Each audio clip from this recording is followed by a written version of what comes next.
좋은 목자는 양을 잘 돌보는 목자입니다.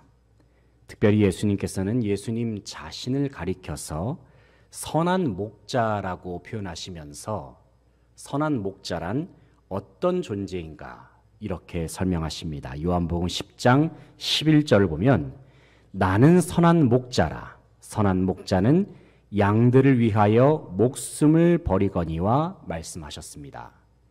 또 요한복음 10장 14절을 보면 주님께서는 나는 선한 목자라. 나는 내 양을 알고 양도 나를 아는 것이 아버지께서 나를 아시고 내가 아버지를 아는 것 같으니 나는 양을 위하여 목숨을 버리노라 말씀합니다. 여기서 우리는 예수님께서 말씀하신 선한 목자의 특징 두 가지를 발견할 수가 있습니다. 첫째는 선한 목자는 양들을 위하여 목숨을 아끼지 않습니다. 둘째는 선한 목자와 양은 서로에 관하여서 잘 알고 있습니다. 다시 말해서 선한 목자는 자신이 기르는 양과 하나가 되어서 양들과 매우 친밀한 교감을 나눈다는 것입니다. 목자는 양에 대해서 알고 있고 양은 목자가 어떤 존재인가를 서로가 잘 알고 있다는 것이죠. 특별히 다윗은 오늘 본문 말씀 1절에서 여호와는 나의 목자시니 내게 부족함이 없으리로다 말씀합니다. 여기서 다윗은 하나님이 자신의 목자이시고 자신은 하나님께서 돌보시는 양이라고 고백합니다. 다윗이 자신의 인생 중에서 경험하였던 하나님은 참 좋은 목자와 같은 분이셨습니다. 하나님께서는 다윗을 지켜내기 위하여 모든 것을 아끼지 않으셨습니다. 그리고 하나님은 다윗의 모든 형편을 가장 잘 알고 계셔서 그의 모든 필요를 언제나 공급하시고 채워주셨습니다. 사랑하는 성도 여러분, 우리가 믿는 하나님은 저와 여러분의 선한 목자가 되심을 믿으십니까? 선한 목자가 되시는 주님은 저와 여러분을 위하여 모든 것을 아끼지 않으심을 믿으십니까? 그리고 우리의 선한 목자가 되시는 주님께서는 우리의 모든 처지와 형편을 다 아셔서 모든 문제를 친히 해결해 주시고 처리하여 주심을 믿으십니까? 특별히 오늘 본 말씀인 시편 23편 말씀은 다윗의 대표적인 시임과 동시에 다윗이 가졌던 믿음의 이 핵심 근거가 되는 구절이기도 합니다. 우리는 시편 23편 말씀을 통해서 다윗이 골리앗을 쓰러뜨릴 수 있었던 이유를 찾을 수가 있고 그가 수많은 전쟁에서 승리했던 비결을 찾을 수가 있습니다. 그뿐만 아니라 우리는 다윗이 극심한 삶의 위기를 어떻게 극복했는지에 관한 근거도 발견할 수가 있습니다. 이 시간 여호와는 나의 목자시니 내게 부족함이 없으리로다 라고 고백하였던 다윗의 믿음의 모습을 함께 살펴보면서 선한 목자 되시는 주님을 더욱 의지하면서 나아가는 저와 여러분 되시기를 간절히 소망합니다. 첫째는 자기 이름을 위하여 의의 길로 인도하시는 하나님을 믿었습니다. 본문 2절 3절 말씀을 함께 읽겠습니다. 그가 나를 푸른 풀밭에 누이시며 쉴 만한 물가로 인도하시는도다. 내 영혼을 소생시키시고 자기 이름을 위하여 의의 길로 인도하시는도다. 아멘. 3절을 보면 다윗은 하나님께서 자기 이름을 위하여 의의 길로 인도하신다고 고백합니다. 선한 목자 되시는 하나님께서 다윗을 푸른 풀밭에 누이시고 다윗을 쉴 만한 물가로 인도하신 이유가 무엇입니까? 그것은 하나님의 이름 때문이다. 바로 다윗은 그렇게 밝히고 있습니다. 성경에서 하나님의 이름은 곧 하나님 자신으로 간주됩니다. 왜냐하면 이름이라는 것은 곧 어떤 존재의 인격을 드러내는 것과도 같기 때문입니다. 하나님께서는 자기 이름을 결코 욕되게 하지 않으십니다. 왜냐하면 하나님의 이름은 모든 이름 위에 뛰어난 이름이고 지극히 거룩하고도 영광스러운 이름이기 때문입니다. 특별히 하나님께서는 자기 이름을 그 백성에게 주셨습니다. 그리고 하나님은 이스라엘로 하여금 하나님의 이름을 위하여 사는 사명을 허락하셨습니다. 이스라엘은 모든 역사 속에서 그들이 번영하고 모든 전쟁 속에서 승리를 거머쥘 수 있었던 순간이 바로 하나님의 이름으로 살았을 때에 그들은 하나님의 승리를 경험할 수가 있었습니다. 왜냐하면 하나님께서는 자기 이름이 있는 곳에서만 역사하시고 일하셨기 때문입니다. 다윗이 골리앗에게 만군의 하나님 여호와의 이름으로 나아갔을 때에 그 거대한 장수가 작은 돌멩이 하나로 쓰러졌던 그 순간을 한번 떠올려 보시기 바랍니다. 베드로와 요한이 성전 미문에 앉아 있었던 날 때부터 못 걷던 이에게 나사렛 예수 그리스도의 이름으로 일어나 걸어라라고 선포했을 때에 그 병자가 일어났던 그 사건을 한번 떠올려 보시기 바랍니다. 이처럼 하나님께서는 하나님의 이름이 있는 곳에, 하나님의 이름이 선포된 곳에 역사하십니다. 특별히 구약시대를 지나서 예수님께서 오신 이후에 하나님께서는 모든 사람들에게 하나님의 유일한 이름으로서 예수의 이름을 허락하여 주셨습니다. 그러므로 사랑하는 성도 여러분, 오직 예수님의 이름으로만 사시고 예수님의 이름을 선포하며 살아갈 수 있는 저와 여러분 되시기를 간절히 소망합니다. 권능의 주님께서는 자기 이름이 있는 곳에 함께 하시고 자기 이름이 선포된 곳에 반드시 함께 하시고 충만하게 역사하여 주십니다. 둘째는 주님의 기름 부으심을 다윗은 기억했습니다. 본문 4절 5절 말씀을 함께 읽어보겠습니다. 4절 5절입니다. 내가 사망의 음침한 골짜기로 다닐지라도 해를 두려워하지 않을 것은 주께서 나와 함께 하심이라. 주의 지팡이와 막대기가 나를 안위하시나이다. 주께서 내 원수의 목전에서 내게 상을 차려주시고 기름을 내 머리에 부으셨으니 내 잔이 넘치나이다. 아멘. 5절을 보면 다윗은 하나님께서 기름을 내 머리에 부으셨으니 말씀합니다. 여기서 기름을 부었다는 것은 그 대상을 매우 존귀하게 여길 때에만 하는 행위입니다. 다윗은 자신이 사망의 음침한 골짜기에 다녔을 때에, 그리고 원수로부터 고난을 당했을 때에 주님께서 자신에게 기름 부어주신 일을 기억했습니다.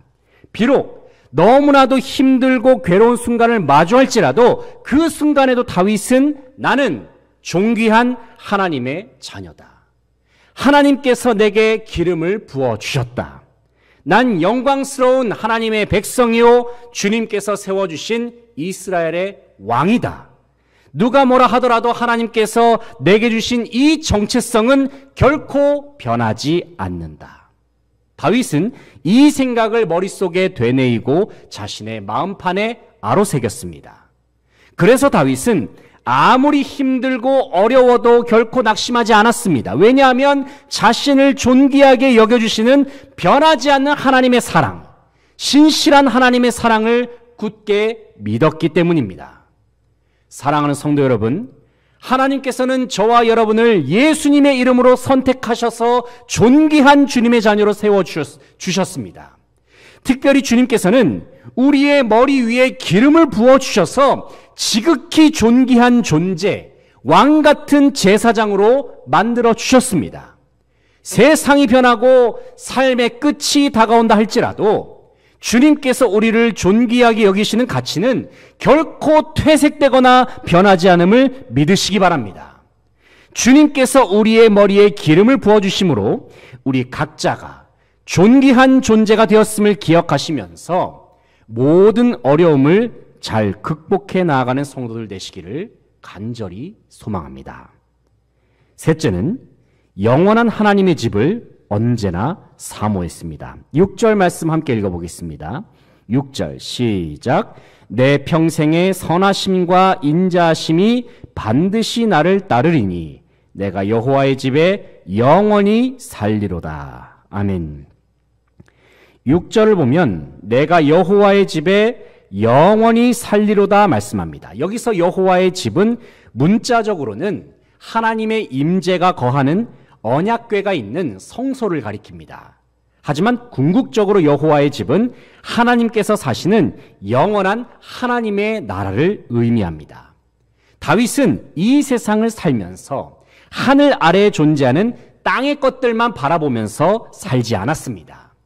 그는 매 순간마다 하나님께 속해 있는 하나님의 집을 바라보았고 하나님께 속해 있는 하늘의 것들에 소망을 두었습니다.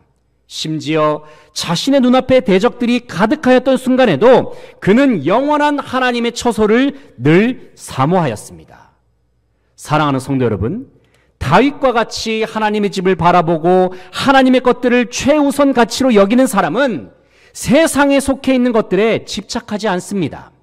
왜냐하면 세상의 영광은 시간이 지나면 빛이 바래지기 마련이고 세상에 속한 것들은 때가 되면 전부 사라지기 때문입니다.